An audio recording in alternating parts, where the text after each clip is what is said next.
Ladies and gentlemen, welcome to another auspicious evening of the SmashBros AMA, brought to you by the Daily Dot.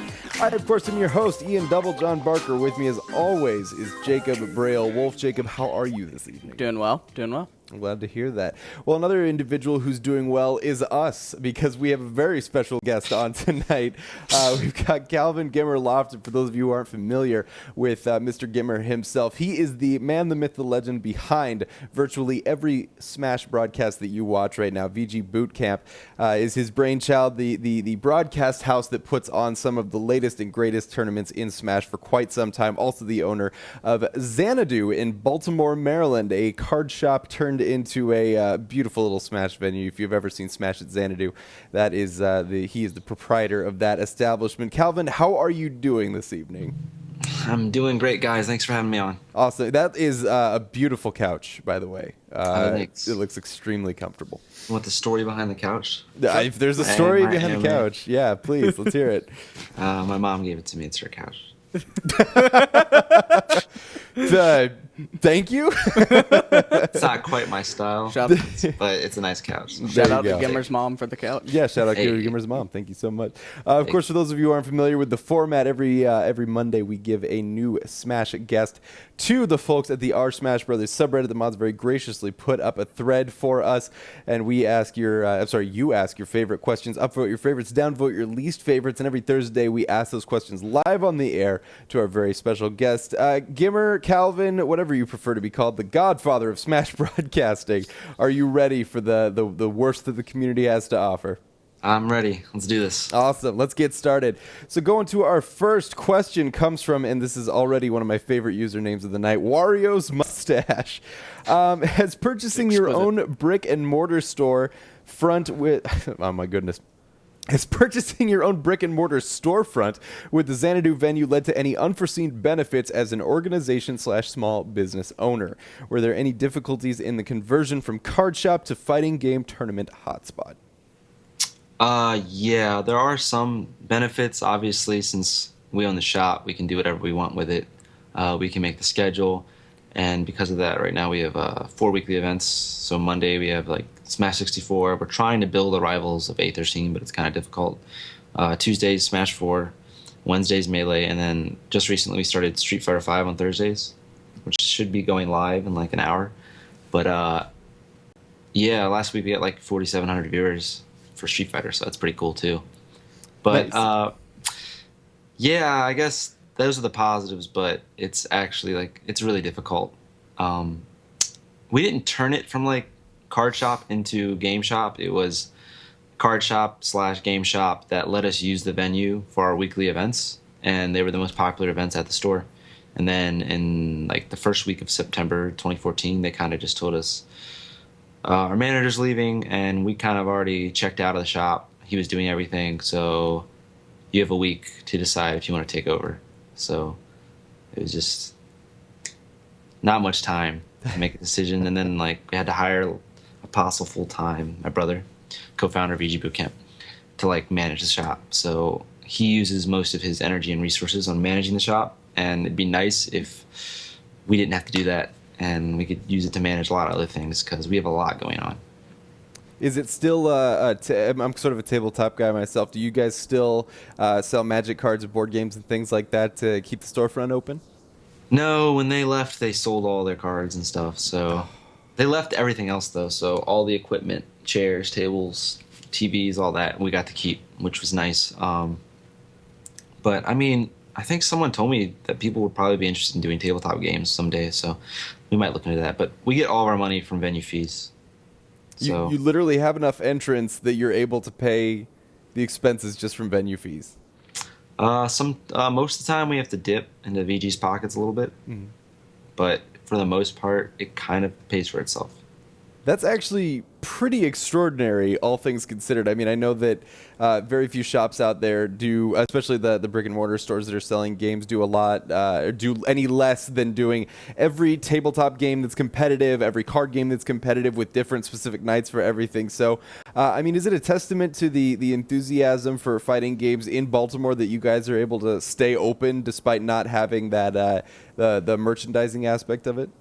Yeah, definitely. And, it's like the home of MDVA Smash. And it was the home for fighting games before we stopped streaming fighting games there. But now that we're streaming them again, we hope to be the home for the fighting game scene too.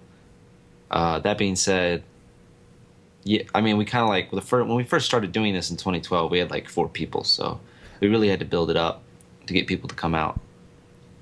Do you think that for other tournament organizers that are interested in kind of doing similar in your light, one that comes to mind is FX in Dallas-Fort Worth, which works with T-Lock. Do you think having a storefront is like kind of integral to being to do what you do? I think having a weekly event is integral, but you don't like owning the shop. Owning the shop gives you more freedom, but it definitely adds a lot more work to everything. It makes it a lot more stressful and dealing with leases and taxes just for the store. Yeah. You're saying a lot of grown-up words. I don't like it. Yeah. I'm not grown up. This isn't fun. It started as a hobby, man. This is a hobby. What happens? It is kind of cool, though, because I feel like Xanadu has sort of developed as part of VGBootCamp's mystique. I mean, you guys are more than just the people who put on a production. There's I feel like you guys sort of tap into the grassroots nature of Smash, in that the prominent broadcast house in Smash Brothers right now is not MLG, it's not ESL, it is literally a bunch of Smash enthusiasts. Do you think that helped you guys get off the ground, that you were in the community, by the community, for the community? Oh, definitely. It wouldn't have been able to get off the ground because nobody else would have been willing to do it up into this point. Obviously, now that Smash is big and we had a big part in that, other people are trying to get involved. Like bigger companies, they want to get involved with Smash now that we made it big. But yeah, it wouldn't have happened if someone grassroots didn't do it. That being said, what was your first question about Xanadu being? Well, it feels like Xanadu has become a little bit. I mean, it's a part of your identity, right? You guys definitely are so much a part of the community that you have a spot specifically for fighting games at Smash, largely. Yeah, it's definitely a huge part of the community. Everybody comes out every week. We're clearly the biggest weekly Smash stream, and we were actually the first weekly Smash event that was actually happening every single week. So that's really cool. Nice. Well, you obviously are sort of the forefather of major Smash streaming, even before you, like you said, it became a little bit bigger. And Luna SSBM, Luna, welcome back to the show, has a question about Smash streams specifically. Luna wants to know, in your opinion, is there anything prominent that Smash streams are missing in comparison to other esports? We got a couple more questions in that one, so let's go ahead and start with the first one. Yeah, money. I know, like it sounds like a joke, but I'm being really serious because we have. I mean, people like to think that we're esports, but we're still grassroots. The money isn't there, so because the money isn't there, we can't be esports yet. Like we're not getting that. Like the thing is, we get like really good viewership. I'd say we're like a top 6 or top 7 esport when it comes to viewership, but when it comes to like money to help us grow, it's like all coming from inside the scene. Like. And Twitch is helping a lot, but when it comes to production value, and quality and money, it's really weird. Like it goes like this and then kind of just goes like that. Like if this is the quality of the stream, the costs like to like push it to that next level, even though it's not that much higher of a level, it just like goes up because now you're hiring people. Huge staffs. You have to have a comm system to talk to people.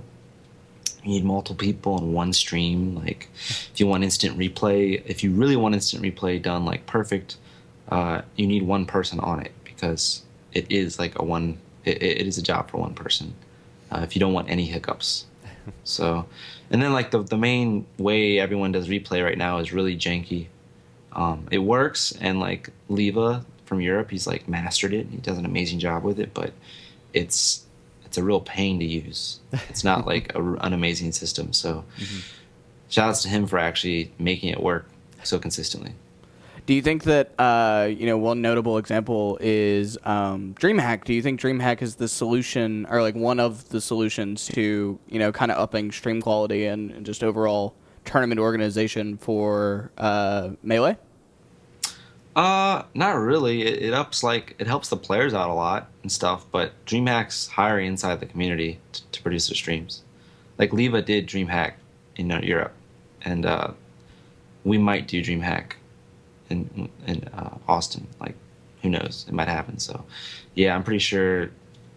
I mean, maybe if like they give the money, you can have a higher produced stream. Like we did PAX Arena, and since it's PAX, they paid well. And I mean, they only gave us 2 weeks notice, but we put in the work and produced a good stream with instant replay and stuff. So it's just the money needs to be there if people really want like League of Legends stuff. Like I don't think people understand how much money goes into League of Legends production alone. Yeah. And the fact that like Smash's viewership is so high despite not getting any money, just imagine like how ridiculous we get once we start getting that support. So Yeah, I think that one thing that we've seen that helps a lot of Smashers is, like you talked about, there's a lot of inside commitment, but getting that external commitment seems to be a thing that helps out a lot. The second part of the question was actually, what is the next step in improving our streams and enhancing the viewer experience? I mean, once again, does this simply come down to money? Is there something that you guys are doing right now that aren't doing right now that technologically is feasible but just isn't there yet? Well, one is the equipment's expensive, but on top of that, shipping the equipment to events to run something is also expensive. So like I said, it just like scales really big once you push it up to that next level. Mm-hmm. Everything gets so much more expensive. So like with Pound, which is in April, it'll be a little bit easier because it's in our backyard. We don't have to fly out. Yeah. So we don't have to like pick and choose what we're gonna bring. Mm-hmm. But still, like just like normal pieces of equipment that are expected in regular studios are like tens of thousands of dollars. Obviously, we can't get that unless we get outside money or the community's ultra supportive. And obviously, since we're although I'm like more popular than I've ever been personally, and VGBootCamp is too, because we're not like a house streamer or we're not running house streams all the time, it's like really hard to get subs on Twitch and stuff because they don't see it. When they see Xanadu, they don't see it as us putting thousands of dollars back into the community every month and really pushing to bring daily content. They just see it as like some company that doesn't need help, that has tons of money, which just isn't the case. So yeah, it's like it has to be one or the other. Do you think that, I mean, you're talking about getting external commitment, helping people understand what you guys do. Is that maybe the next step, is just being transparent and showing people, look, this is what goes into this. I mean, we got this, if you get a TriCaster, that's like 15 grand right there. And that's a basic switcher for video input. And I mean, is it about sort of, I mean, I don't want to say put your balance sheet out there, but is it about showing people, look, this is how difficult this is. This is what each piece of this takes. Sort of tap into that grassroots thing and be transparent about what you do.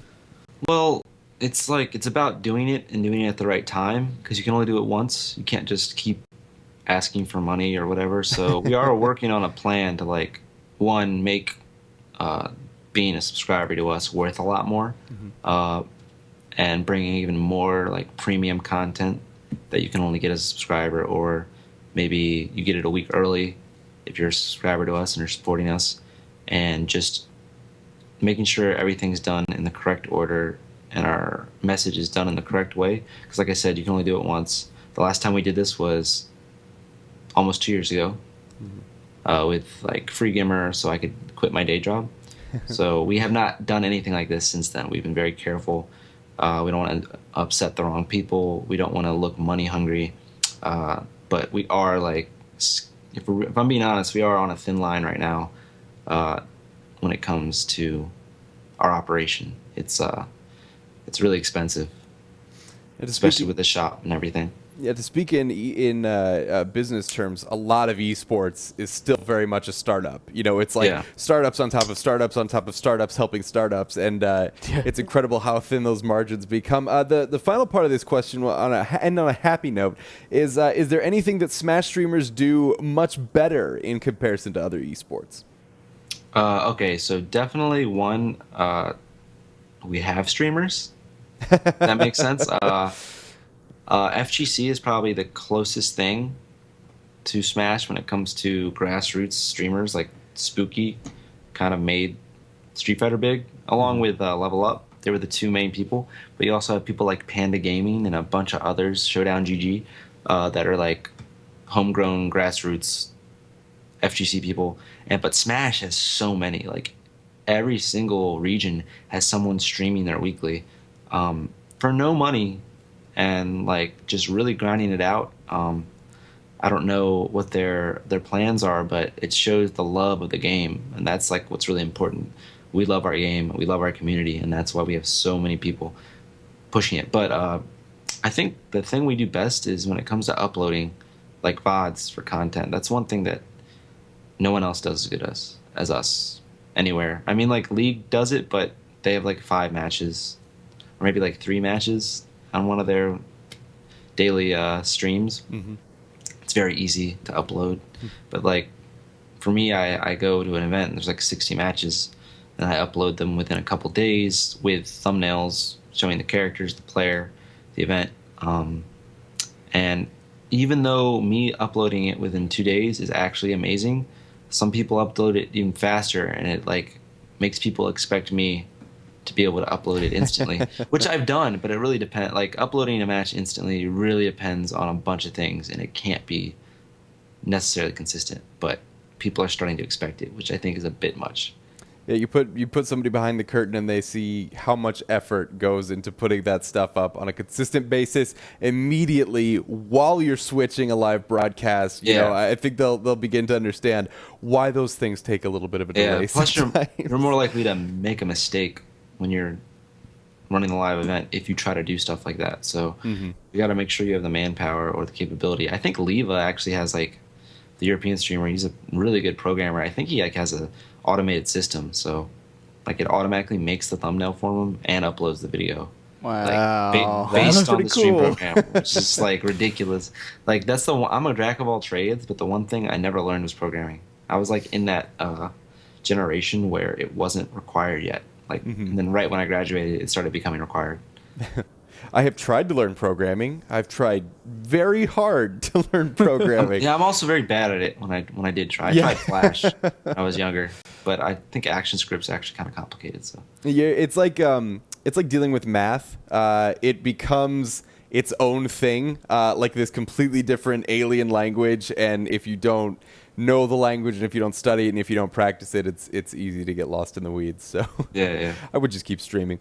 Well, obviously you make a lot of important decisions, broadcasting, choosing which events to cover, and how you manage your content, things like that. We've got a question here from Hemoglobin, who wants to talk about one of the more pivotal moments in VGBootCamps history.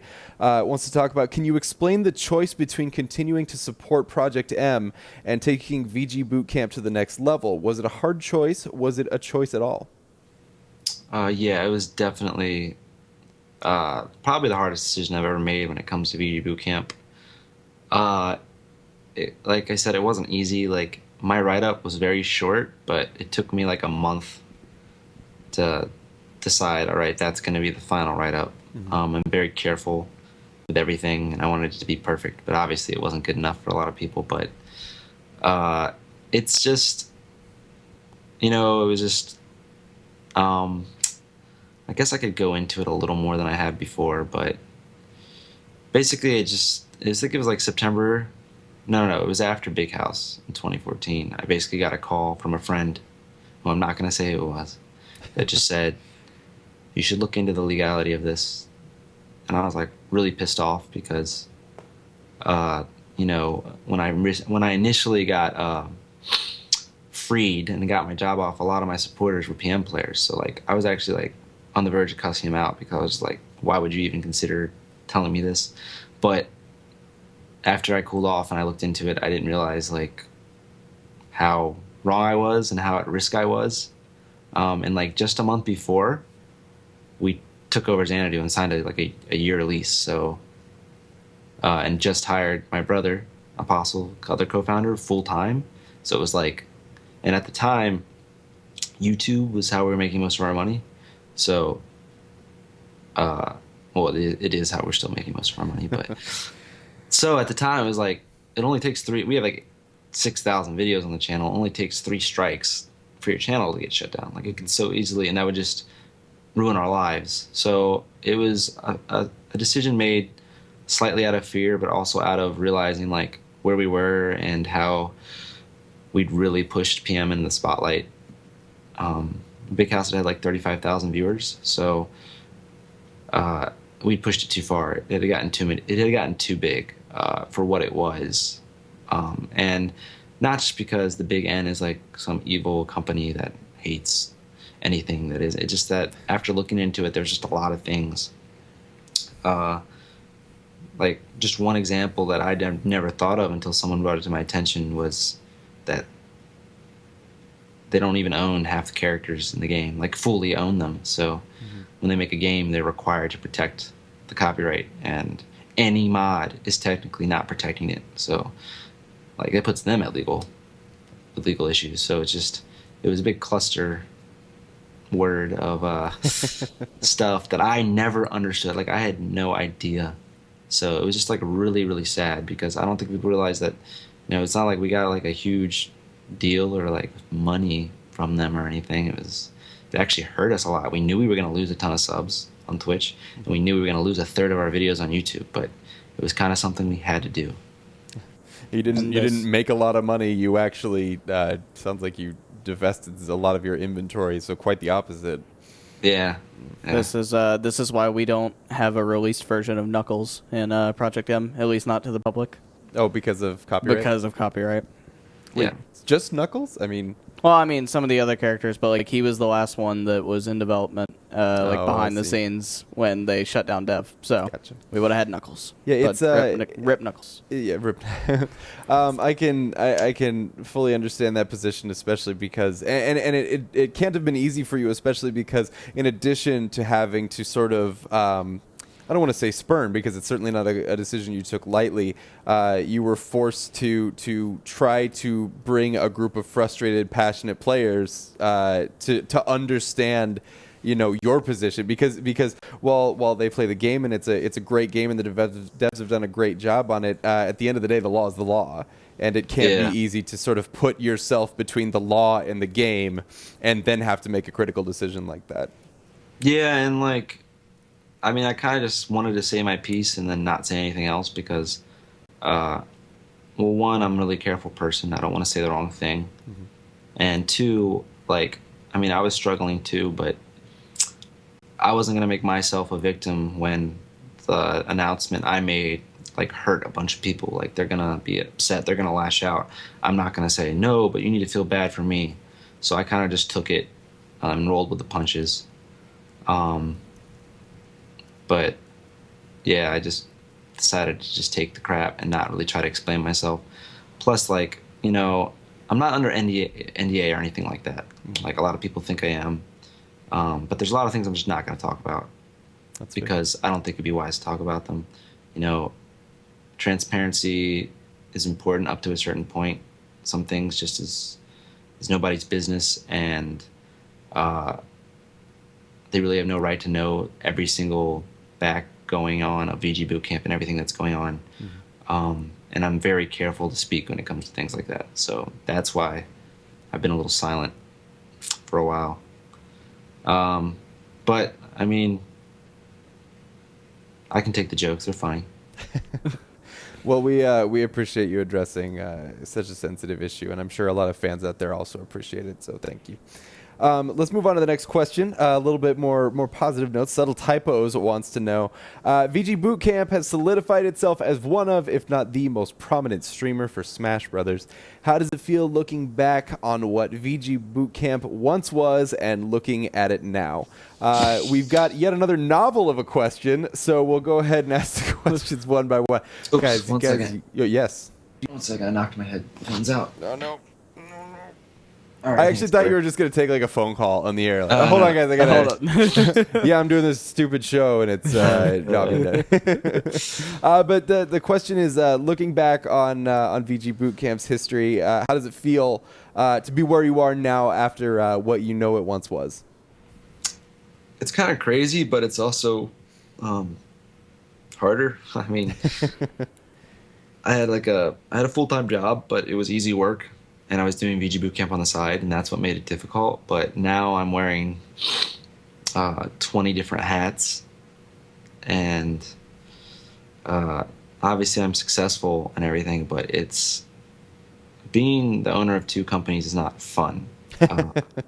It's a ton of work that never stops. Mm-hmm. I don't really get to take any breaks, and that's kind of like one of the reasons we hired Anthony, aka Logic, on recently to run the Xanadu streams, because it was just, I mean, I went to Xanadu every Tuesday and Wednesday for like 3 years straight.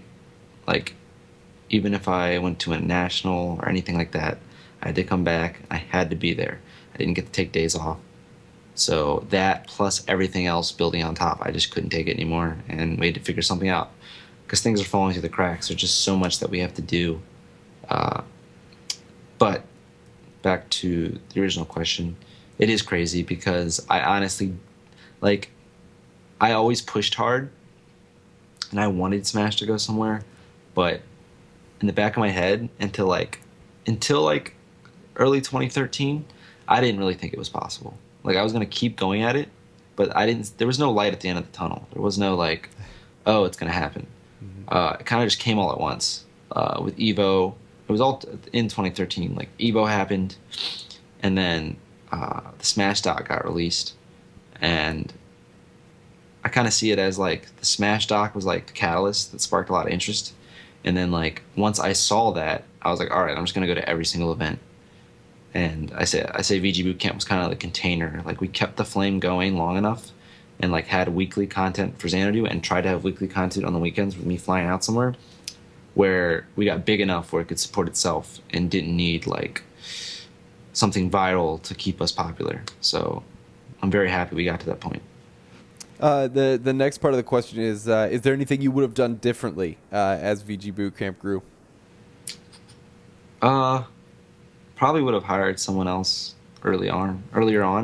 I don't know if we had the funds to do it, but to split up my work a little better, because I have so much on my plate. I would have started my personal channel a little earlier. The one I make guides on and stuff, because it has the potential to be really big, but still I have so much on my plate. Like, it's really hard for me to even get a weekly video out.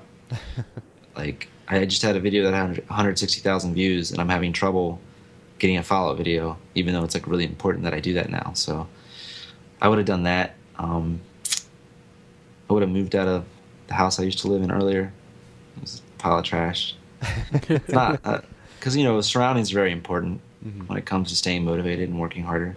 So that wasn't helpful, but yeah, I guess that's it.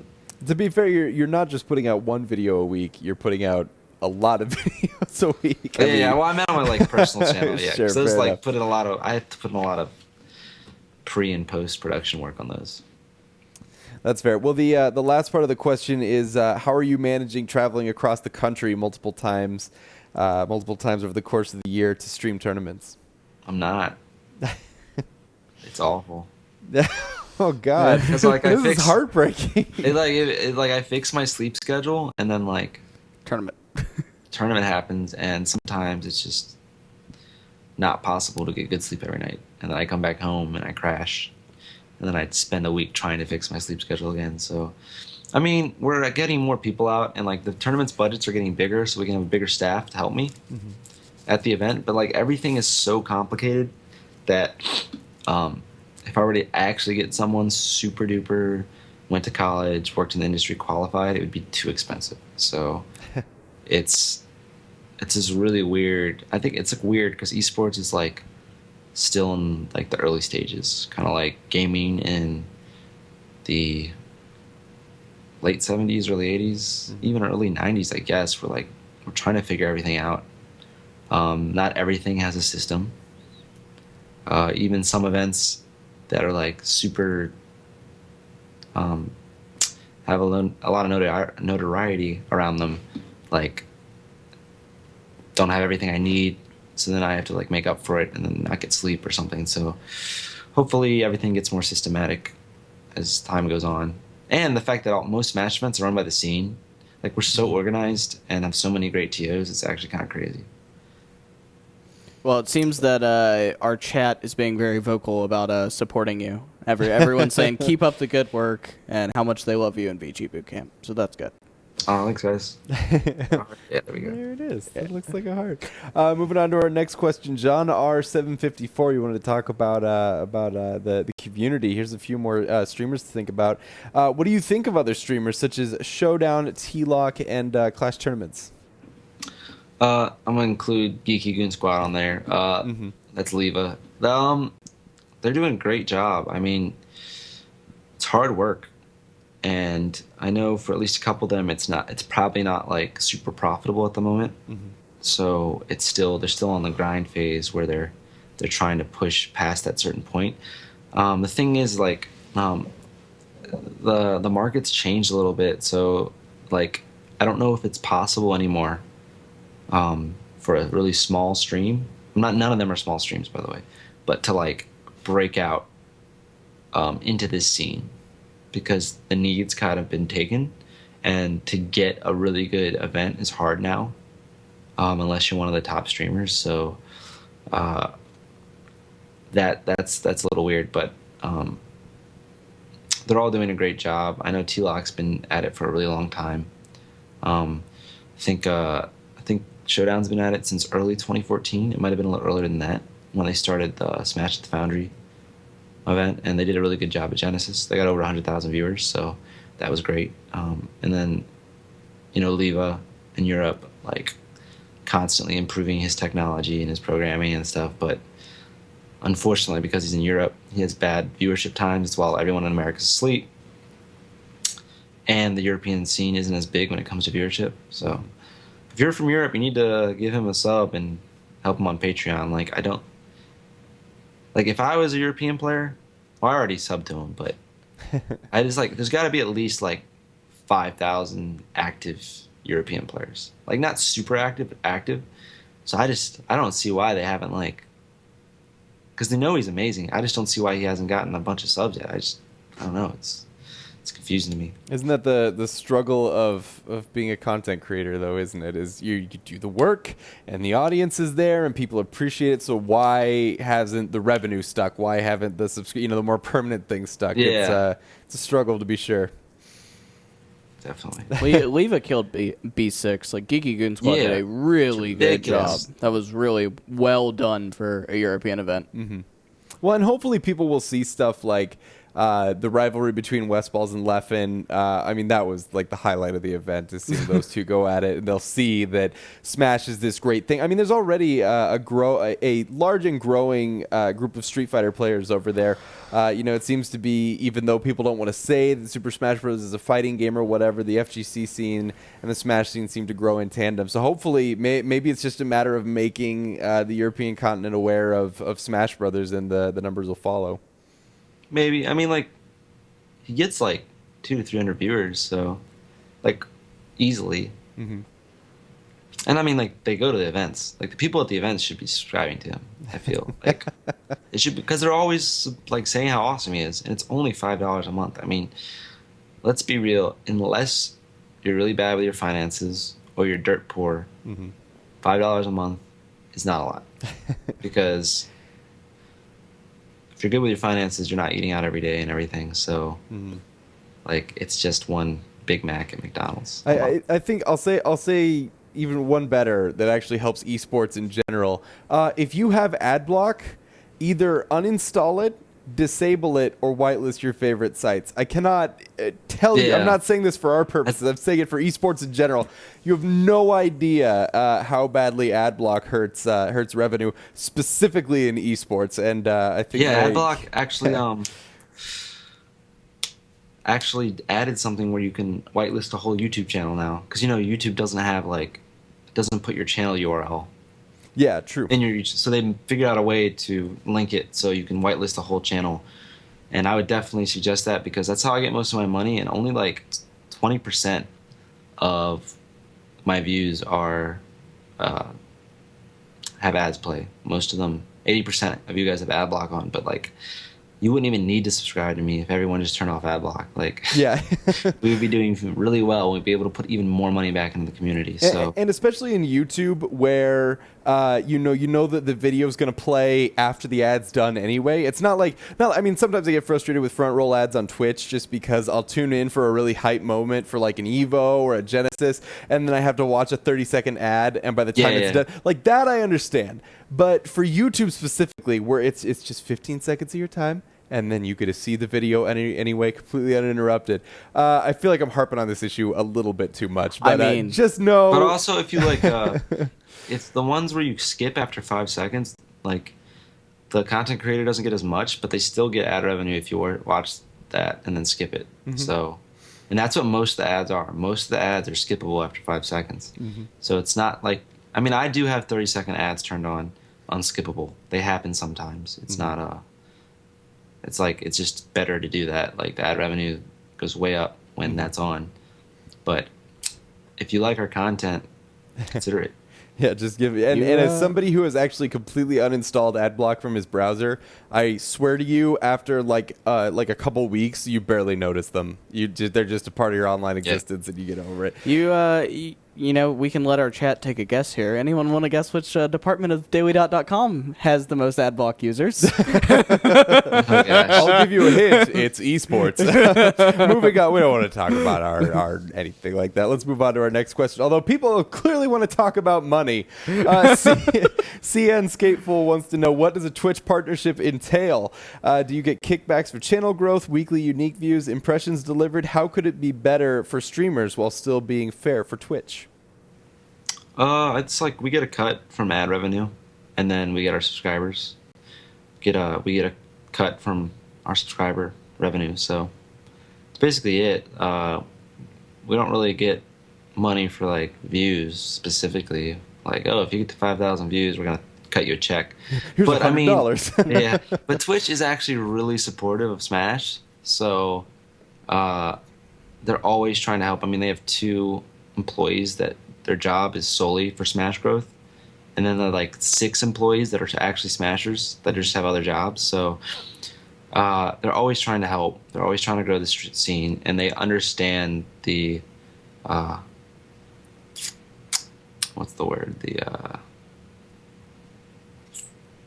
I can't think of the word right now, but Smash has a huge chance to be something huge, and with the right Potential?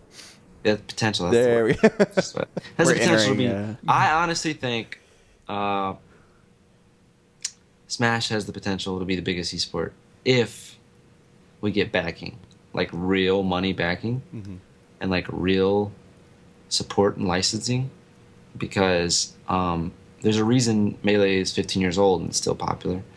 Like Smash games are some of the most popular, the best games to watch live, like the actual gameplay. Like I honestly feel like other esports, although people like the games, are super driven by the storylines. And like Melee and Smash 4 have strong storylines, don't get me wrong, but I feel like it's completely driven by storylines. Like when Double Lift left CLG, people were all like, he was just one of their players, but he was the entire face of the team. It completely changed people's minds about the team. So storylines are super important, and Smash storylines are getting stronger, but the game is so strong, the gameplay is so strong, that our VODs actually get views. People actually go back to watch it.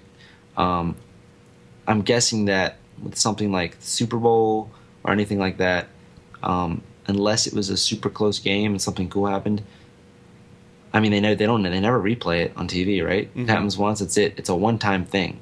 Like, people really don't care about the actual game, I don't think.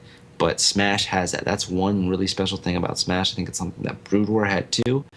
And because of that, if we have the right backing, we're going to get diehard fans, like real fans that want to see the good gameplay and also care about the players. And that's what gives it the one-up on everything else, as long as we have the right support. Well, despite my best efforts to not make this conversation about money, that's what people want to know about. So our next question is actually also from CN Skatefool, who wants to know, we know that Twitch subscriber revenue is not an adequate nor sustainable revenue stream.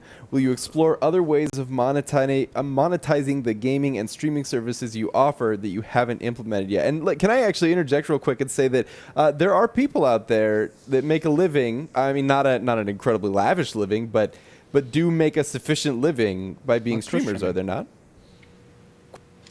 Oh, I'm sorry. See that last part. The last I was saying that the question sort of presupposes that there people don't make an adequate living off of Twitch, but there are some streamers that do, are there not? Yeah, I know. I think there are a couple that are doing really well. Like obviously, Mango's doing well. He has a sub count at the top. Mm-hmm. I think there's a couple that are doing it pretty much full time. Some are doing it full time, but living really, very cautiously with their wallets. But they're able to do it. I mean, if I'm being 100%, if I didn't care about the community, right? You know, I've built my name, I've built my brand.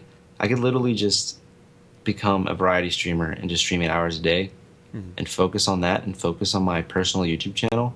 And if I just did that, nothing else, I'd probably be like a popular YouTuber and Twitch streamer in a year and probably be making a ton of money. But one, I have a team that I have to take care of, and two, I have a community that I have to take care of.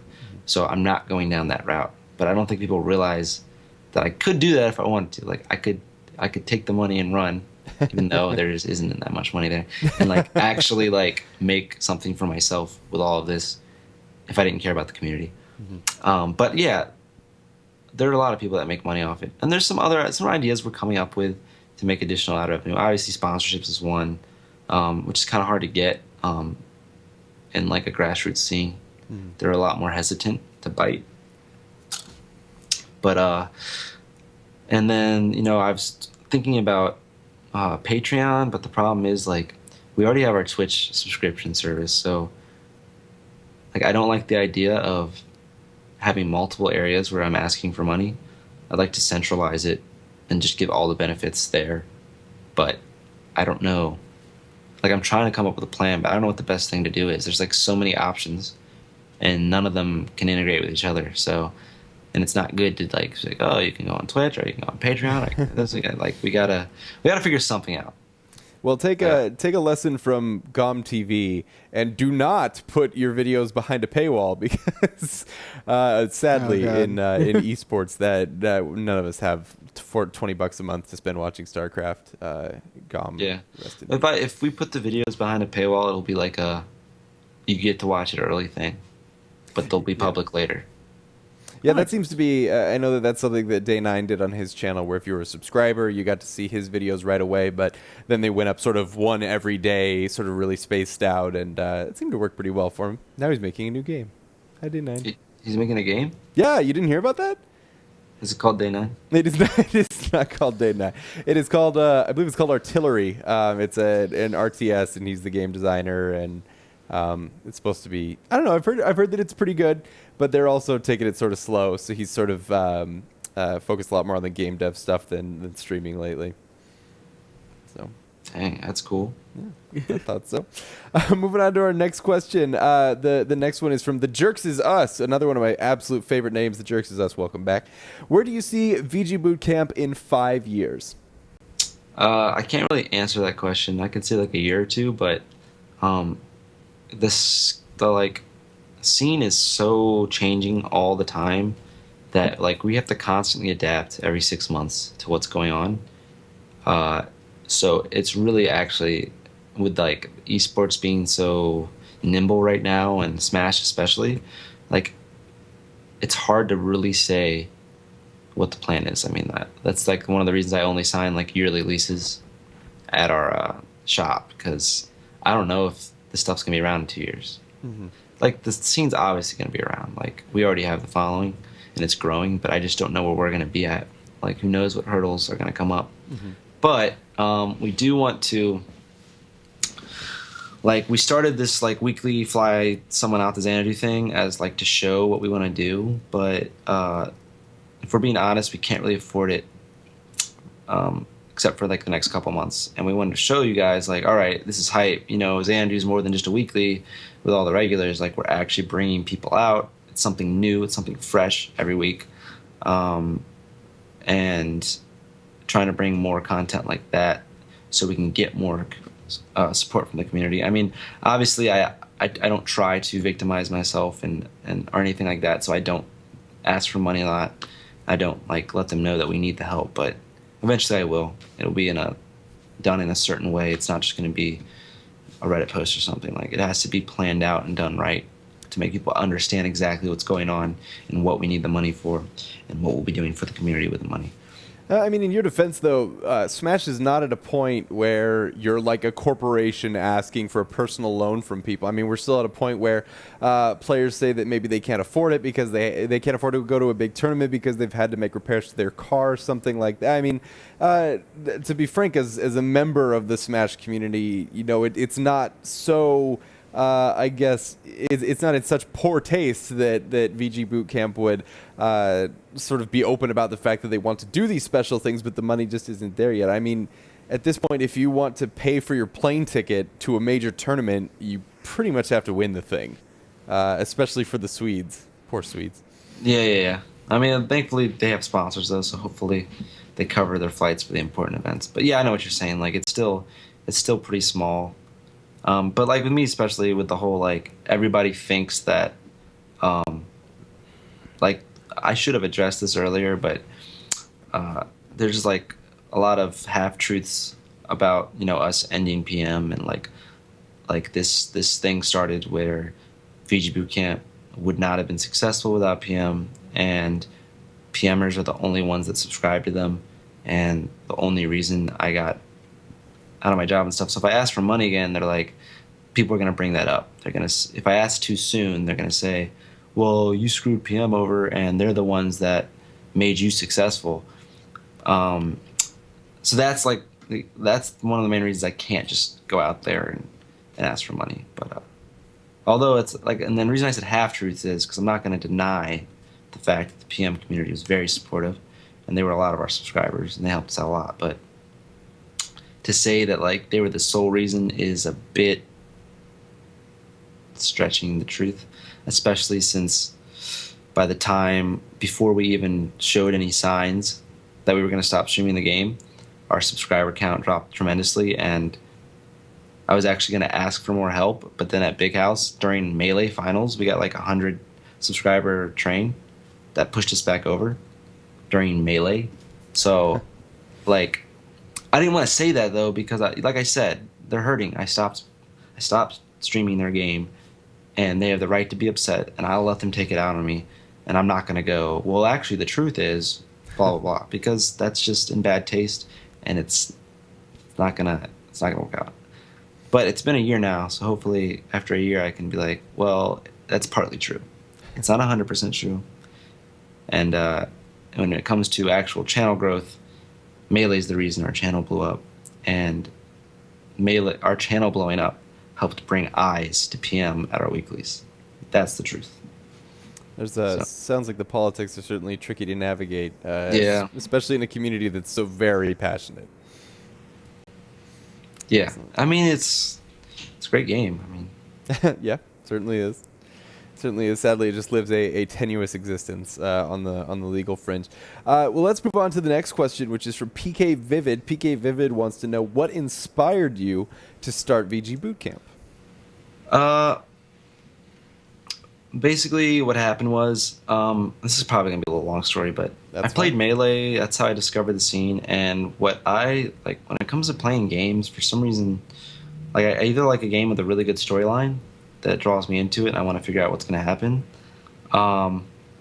or I like to just fiddle around and try to break the game. I just enjoy glitching the game and trying to break it. I don't know why. I just enjoy it. So you should do speedrunning. I'm actually trying to do that for one game, but it's like I don't have the time to do it. So if I do it, it'll have to be in like blocks or something. But so in Melee, by the time I got into the scene, it was like 04, and basically everything had already been discovered. And like I wouldn't even know something was discovered, and then I'd discover it, and then I'd look it up and see it was already discovered. Like I discovered Jump Cancel Shine on my own, And then I was like, oh, this is awesome. And then I like looked it up and it was already discovered. And I was like, ah. So when Brawl came out, I was like really into like finding cool advanced techniques for characters. Like I really cared about that. And I discovered a lot of like stuff for the metagame that helped push Brawl forward. Like I discovered air releasing, because Brawl didn't have any real combos, but I discovered if you air release someone, you got a 30 frame advantage, so a lot of characters could combo off it and force an air release. And things like that. So I was making these videos, they were getting like 5,000 views, and my brother was like, we should like make guides to help people get into the scene, because the scene's really small, the game's really difficult. I was like, all right. So he came up with the name VGBootCamp. Like, the name makes more sense now. It's about guides and stuff. Yeah, I was gonna say it makes a lot more sense now, or then than it does now. But after like a couple months, or like 6 months, we realized that in order to get real eyes on the scene, like people need to watch it and become fans, and like streaming was the way to go. So we talked to Plank about streaming Pound 4 in 2010, and basically he made, since it was like a big deal for us and he was doing us a favor, since we were virtually unknown, like everyone in our local scene knew who we were, but I wasn't a top player or anything in either of the games. So like he basically, we had to go buy 30 CRTs and like from Goodwills and stuff and bring them to the event.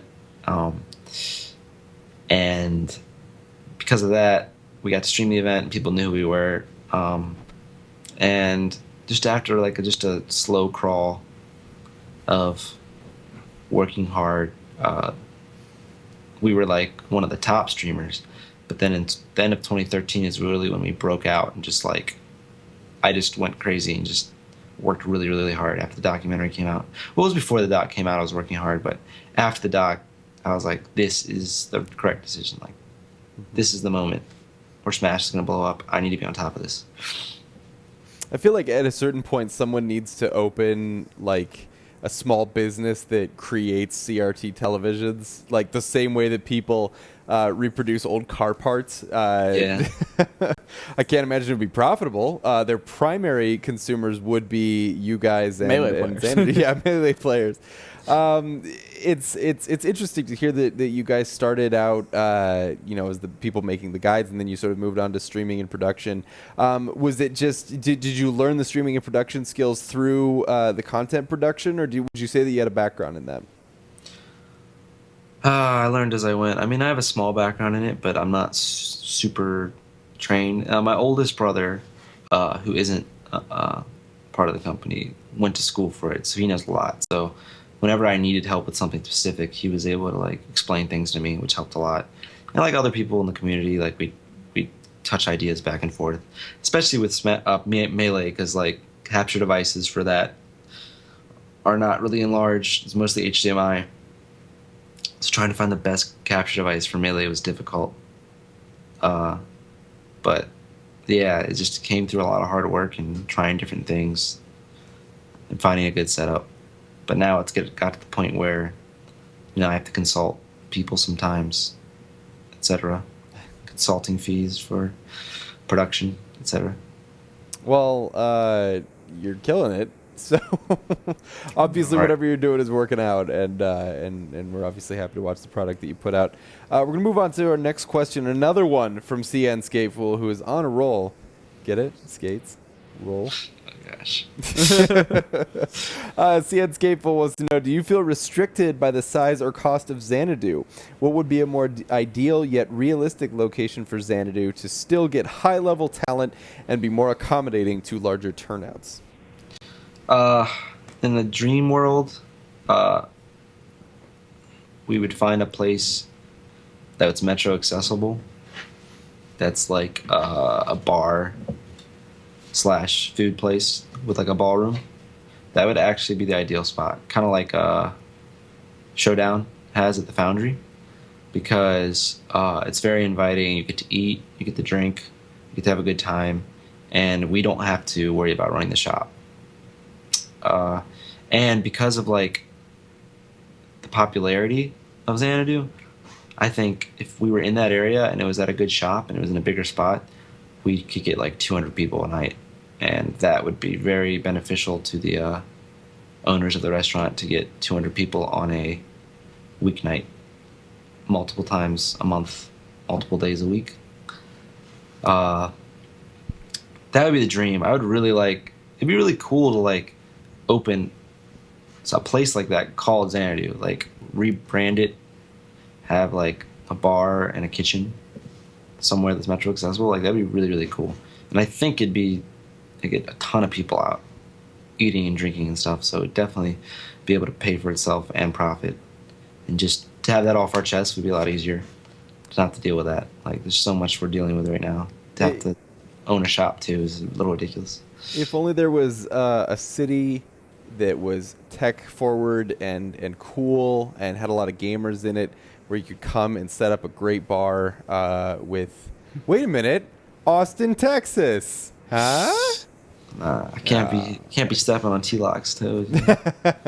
Actually, to be fair, they do not spill over here at all. The Austin scene is quite saddening. Well, I know Texas is pretty huge. So. It's pretty big. It's a 2.5-hour drive, and I don't know. 3.5. It's oh my God! We had this argument the other day. It is 3.5 hours unless you are the Flash. It is a 3.5-hour drive to Dallas from Austin, Nonetheless, Texas. I don't know a single other person that lives in Austin, Texas, beside myself that like regularly goes to Dallas Fort Worth for events. Fair point. Anyways, you got me there. If there's any investors watching, you're trying to make a bar or anything with food, and you want to be successful immediately, hit us up. That's a pretty solid sales pitch. If you want to be immediately successful in the restaurant business, let us know. Talk to Calvin Lofton. Do you think that like having it in a different region would help? Well, like we see SSS in SoCal and obviously all the Foundry stuff, Showdown stuff in NorCal. Do you think being somewhere else would help? Yeah, I mean, like the thing is, we're still extremely successful because we get like 60 to 80 people to drive up to Baltimore through traffic every week. Like, we still have those numbers in a non-ideal location. Except, I mean, Baltimore players, obviously, it's the perfect location. But I think just if we were in D.C., we'd be fine. I mean, D.C. is a very popular area. And like, most of the good Melee players are from Virginia, and they usually skip out on Xanadu because they don't want to have to go through the traffic. It's like there's traffic from 3 to 7 p.m. every single day except for weekends. So it's like 2 hours of traffic if you don't leave at like 2 p.m. And then you'd be at Xanadu 4 hours before the tournament starts. So that's obviously a problem, but it'd be nice. And that's East Coast traffic. That's real. Like, Yeah. That's real Yeah. traffic. Yeah. Yeah, like Maryland's bad because we have two very popular cities 40 minutes from each other. So everywhere in between it on weekdays it's awful. Well, sadly, we only have time for one more question, Gimr, and it's going to be this one. You have a habit... Oh, sorry, this comes from Ransom2. Thank you, Ransom2, for the question. You have a habit of shocking viewers by putting up a pretty damn good fight and sometimes winning against the best in your region. Do you think that this is a subconscious download of the game and the players based solely on how much gameplay you must watch? I have no idea. I guess I'm just decent naturally. I mean, I don't get to practice any of the games a lot, but I do think deep down I'm a really good player when I'm playing good, which is like 1% of the time. Game and watch. Game Watch or Falco and Melee, but honestly, I do like. I've probably put in like 1/10,000th of the time into any of these games than the top players have. So if I actually put in the time, I think I'd be really good. But fortunately, it's another thing I can't do because of my position in the community and all the stuff I have to do. I mean, if I got like more crew and ridiculously like productive, where I was working like 16 hours a day, then I could get good at Smash 4 and Melee and do my personal channel and run Xanadu and run these events and do all this stuff. You're just spinning those plates, man. You just got so many plates in there. Wait, 1 second. Yep. I think I've unplugged my... say it again? Hello? All right, you're back. Can I just say that for a guy that produces video for a living, We have never had so much trouble with your audio. Really? I kid, of course. It's one audio issue is the most we've ever had, and it was you. So I just figured I'd give you fun for it. You guys hear me? We can hear you just fine. But the real question is the pan hot? The pan is always hot. I've learned two things from Mr. Game & Watch. It's that the pan is hot and the bacon is delicious. Gimr, thank you so much for coming on the show tonight, man. Do you have any shout-outs or anything before we close up shop for the night? Shout-outs to the VG Bootcamp crew. Let's see if I can remember all of them. Apostle, Logic, TK, EE, Tantalus. Anyone else? Sorry, I forgot you. Well, not just the VG Bootcamp crew, but like people that help on Papa Paint, Emperor. Yeah. Everybody in the scene that helps us out. The fans, the viewers. I'm very tired. You nailed it. It's all right. Well, we will make sure to let you go and take a good night's sleep. Gimr, thank you so much for coming on the show. And we'll be back next week. If you enjoyed the show tonight, we've got another great show for you next week. Jacob, tell them who we got coming on next week. Next week, we have probably my favorite Fox player. Yeah. No shots at Armada and the boys. We have Ice coming on the show next week, so that should be very good. Some melee talk and Fox and chain grabs on FD. Just to be sure, I do have to learn German before I speak to him, right? Correct. Okay, well. You got a week. Rosetta Stone. Let's get going. Guys, thank you so much for watching the show tonight. If you liked the show, if you really enjoyed it, check out that follow button down below the player. Or if you're feeling particularly generous after all the talk about streaming revenue and all that fun stuff, hit that subscribe button, $4.99 a month, and you get access to our dumpster fire and shit hitting the fan emotes. They're honestly my favorite. Whenever something goes horribly wrong in a Dota team fight, I just spam dumpster fire. Shit hit the fan. And the shit hit the fan. Exactly. It's a lot of fun. If you want to catch the VOD after the fact, over at youtube.com/daily.esports. If you want to check us out on Facebook for all of our news, updates, and more video, facebook.com daily.esports, I believe, is our name over there. And then on Twitter at @.esports. Ladies and gentlemen, I have been Ian Double John Barker. This has been Jacob Braille Wolf. This has been the our Smash Brothers AMA, brought to you by the Daily Dot. We'll see you next time.